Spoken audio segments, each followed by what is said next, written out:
इकडे आपले चणे पण शिजवून घेतलेले आहेत मीठ टाकून, पाहू शकता। हे सगळे चणे आपले शिजलेले टाकण्यामध्ये सगळं मिक्स करून घ्यायचं। याच्यामध्ये न कळत थोडंसं पाणी टाकायचं, जास्त पाणी नाही टाकायचं आपल्याला। हाय फ्रेंड्स, मी वैशाली, तुमचं माझ्या नवीन ब्लॉगमध्ये स्वागत आहे। तर आपण बनवणार आहे चण्याची भाजी टिफिनसाठी। तर चणे भिजवलेले आहेत, तर चला आपण त्याला उकडून घेऊया। तर चला, त्यात मीठ टाकून त्याला शिजवून घ्यायचे। आपले चणे शिजतात तोपर्यंत आपण कांदा, टोमॅटो, लसूण हे सगळं कटिंग करून घेऊया। तर मित्रांनो, इथं कांदा, टोमॅटो कापून घेतलेला आहे आणि लसूण ठेचून घेतलेला आहे। इकडे आपले चणे पण शिजवून घेतलेले आहेत मीठ टाकून, पाहू शकता। याच्यात 2 चम्मच तेल टाकून घेतलेले आहे। याच्यामध्ये आता जिरे टाकून घेऊया, तेल तापलेलं आहे आपलं।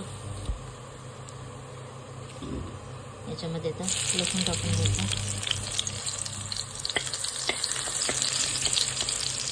लसूण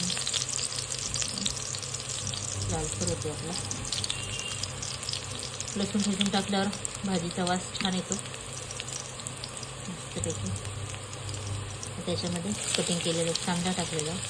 मी भाजी टिफिनसाठी बनवते, त्याच्यामुळे आपल्याला ह्याच्याने सुक्कीच बनवायची भाजी।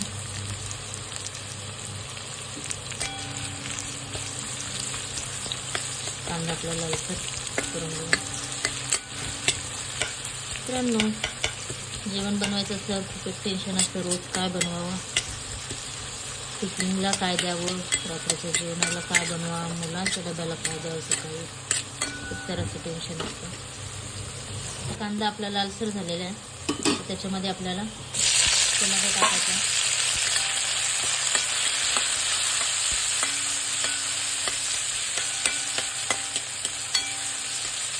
त्याच्यामध्ये आपल्याला मसाले टाकायचे। त्याच्यामध्ये कांदा लसूण मसाला टाकलेला आहे, घरगुती मसाला, आणि थोडीशी हळद, सगळं मिक्स करून घेऊया। तुम्हाला पाहिजे तेवढं तिखट त्याच्यानुसार तुम्ही कमी जास्त करू शकता। त्याच्यामध्ये आपण शिजवलेले चणे टाकून घेऊया।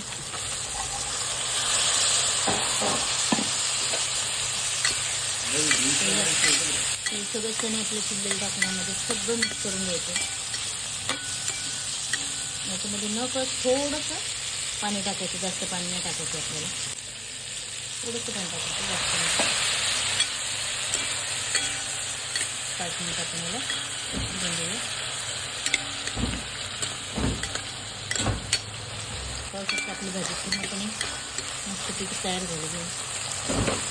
त्याच्यावरती आपल्याला कोथिंबीर टाकून घ्यायची मस्तपैकी।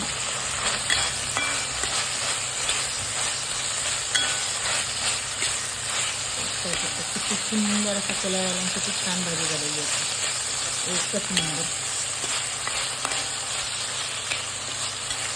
अशी भाजी नक्की तुम्ही ट्राय करा, साध्या आणि सोप्या पद्धतीने। खूप झटपट बनते, जास्त टाईम पण नाही, आपल्या घरच्या साहित्यामध्ये बनली जाते। याच्यामध्ये आपल्याला थोडंसं आता मीठ टाकून घ्यायचं आहे, कारण मी शिजताना मीठ टाकलेलं होतं, त्याच्यामुळे आता थोडंसं टाकायचं, जास्त नाही टाकायचं।